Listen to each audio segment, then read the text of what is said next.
What's going on, everyone? Today we're going to be making a reggaeton type beat. Show you guys everything you need to know and some special sauce on how to get an insane drum bounce. So let's get into it.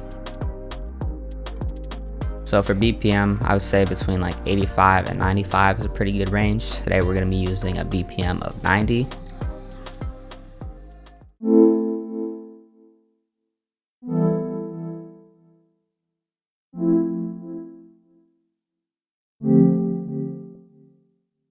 Now, in order for you to build something like this, I always like to start with the root notes.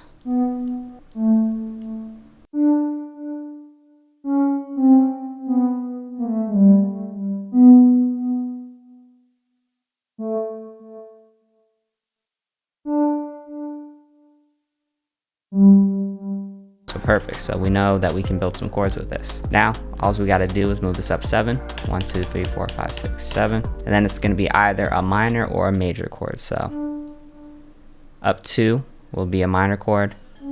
Up 3 will be a major chord.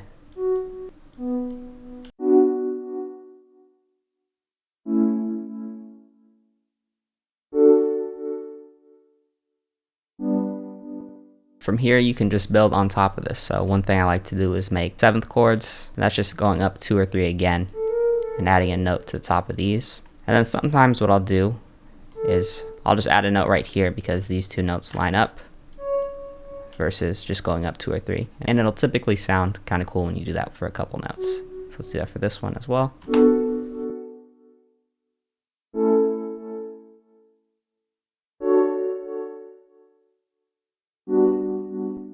So perfect, that's really all you need to get started. And a little bonus tip that you can use is just grab maybe the second to the bottom notes or the notes above these and just move them up an octave.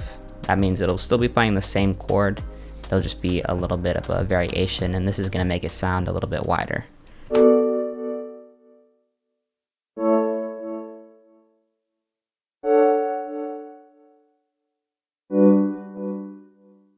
It doesn't have to be very complicated. We're really going to get like the bounce and the rhythm from the drums. The real key here is you just want to use very like ambient and textured sounds. And so the sound that I was just using is from my Nubank Textures, which I really tried to create a bunch of unique textured sounds.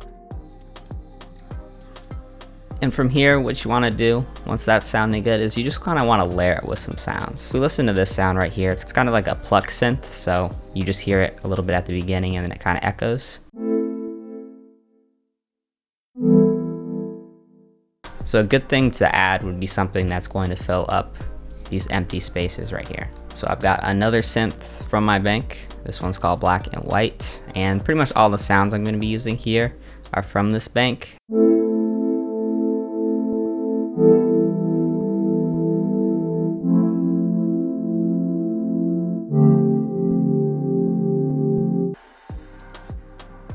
So now to kind of keep the song interesting, we're gonna add not like a counter melody, but we're basically going to be creating an ARP essentially. And this is very common for these types of beats. It adds like a lot of texture to the sound, etc.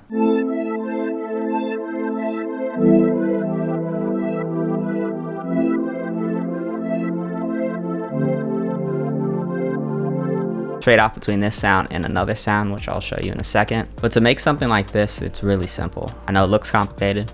You're probably thinking, there's nothing simple about this, but this is actually very simple to make. So all I basically did here was I just went and traced the chords. All you really need to do is just focus on this little square right here first and come up with something that you think sounds good. So I think that sounds good. And then you can just go drag this over, drop it down to the bottom right here. So in this case, they all matched up, so we don't have to do anything here. We just want the notes going on a chord, then right here.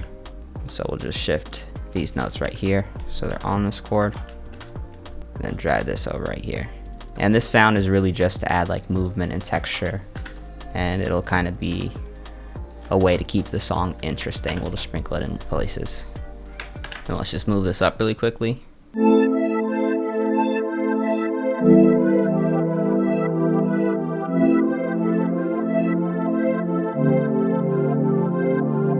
And then for each of these sounds, all I'm doing is just cutting out some of the low end to make room for the bass and stuff. No effects, these are just straight out of the kit. Then I just copied over the exact same pattern, put it on this sound called Mario from the bank.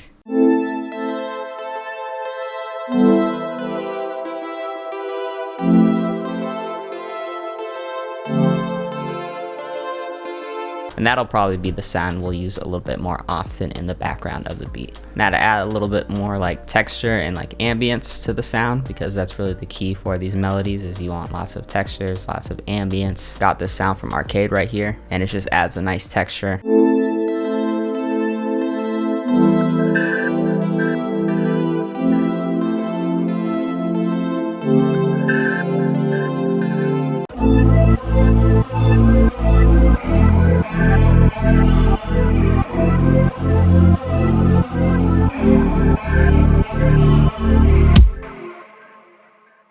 One effect that I did put on everything, and this will make a lot more sense once we do the drums, I just highlighted everything, right clicked, route to this track only, and created a bus for kickstart. And this is just a side chain to make it so the kick and the other drums hit a bit harder.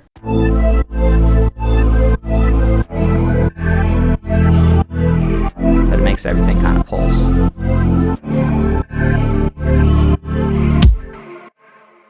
And then next I just added this bass line from the bank, literally going on the bottom notes of every chord, which is the root notes. And I also threw the side chain on this.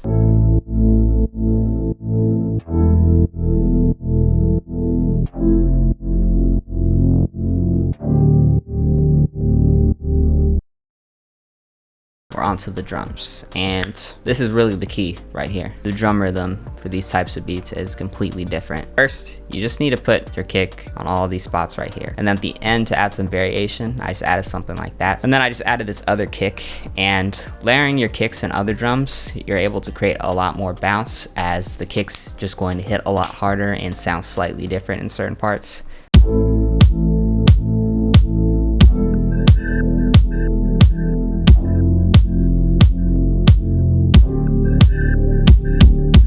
Alright, so next let's go into the snares. These are where you're going to want to put your snares. So the fourth one right here and the third one, and then just kind of do that all throughout. And then right here, I'm just having these two snares kind of bounce off of each other. And this creates a lot more like bounce and kind of rhythm, as these are different snares.